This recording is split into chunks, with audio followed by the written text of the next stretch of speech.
Expert en assurance dommage, voilà une profession en pleine mutation. Et une profession qui va encore devoir redoubler d'efforts pour s'adapter selon cette étude de Xerfi.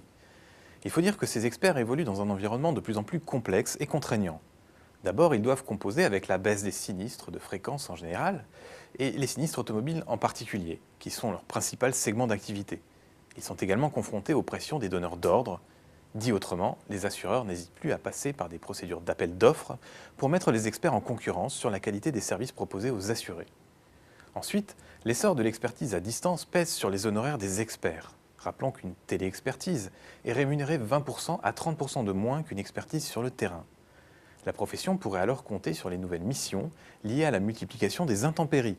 Alors c'est vrai, la recrudescence des catastrophes climatiques a en partie soutenu le chiffre d'affaires des experts en hausse de 2% en 2014. Mais l'analyse financière de Xerfi montre que depuis 2011, le taux de valeur ajoutée et le taux de résultat net sont orientés à la baisse.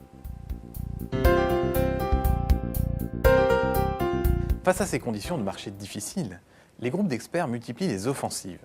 Certains se positionnent sur des segments plus porteurs de l'assurance dommage, comme l'assurance protection juridique ou la construction.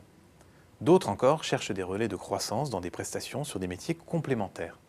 Certains experts d'assurés se sont ainsi tournés vers le diagnostic immobilier. Les experts automobiles proposent eux de nouveaux services comme l'évaluation des véhicules d'occasion. Les groupes d'experts plus généralistes misent enfin sur les services liés à l'habitat. Je pense notamment à la réparation en nature ou à l'aménagement du domicile pour les personnes devenues dépendantes après un sinistre. Pour l'heure, ces nouvelles activités représentent encore une part plutôt modeste des revenus des experts.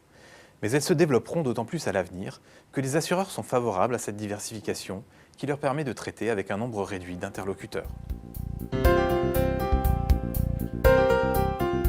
Les nouvelles technologies sont aussi une opportunité pour les experts. Une opportunité pour répondre aux exigences des assureurs grâce au développement de nouvelles solutions mobiles. C'est le concept de bureau embarqué qui permet aux experts équipés de tablettes connectées de se déplacer sur le terrain. Un bureau embarqué avec lequel la procédure d'investigation est dématérialisée et le traitement des dossiers accéléré. Dans un horizon pas si lointain, les drones pourraient aussi faire partie de la palette d'outils des experts. Des drones qui, par exemple, leur permettraient d'intervenir plus rapidement en cas de sinistre lourd sur un site industriel.